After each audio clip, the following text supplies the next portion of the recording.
நான் பாடுனா அருண் வருவாருன்னு வயசான குரல்ல பேசிட்டு உடனே அவரோட இனிமையான குரல்ல என்னை தாலாட்ட வருவாளா சாங்க பாடி வந்திருக்கிறது ஹரிஹரன் தான் அப்படிங்கறத ரிவீல் பண்ணியிருக்காரு. அருண்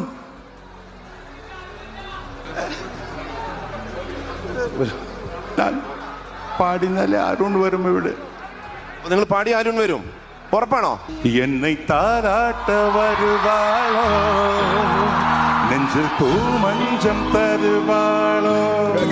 அவர் பாடினதுக்கு அப்புறம் தான் ஹரிஹரன் அப்படி வயசான ஆளு மாதிரி வேஷம் போட்டுட்டு வந்து மக்களை ஏமாத்தி ஃபன் பண்ணியிருக்காருன்னு தெரிய வந்திருக்கு. பலரும் இந்த வீடியோலயே ஏன் சார் இப்படி எல்லாம் பிராங்க் பண்ணி பயத்தை வர வைக்கிறீங்கன்னு கமெண்ட் பண்ணிட்டு வராங்க. 69 வயசு ஆகக்கூடிய ஹரிஹரன் ரொம்பவே நலமா தான் இருக்காரு. இந்த கான்சர்ட் கேரளால நவம்பர் 1ஆம் தேதியில இருந்து 3ஆம் தேதி வரைக்கும் 3 நாட்கள் நடந்திருக்கு. ஹரிஹரன் இப்ப இந்தியால பல இடங்களுக்கு போய் கான்சர்ட் நடத்திட்டு வராரு. அந்த வகையில கேரளால கான்சர்ட் நடத்தி இருக்காரு. அங்கதான் இந்த பிராங்க பண்ணியிருக்காரு. சிலர் இந்த முழு வீடியோவை போடாம பாதியா கட் பண்ணி ஷேர் பண்ணவே மக்கள் பலருமே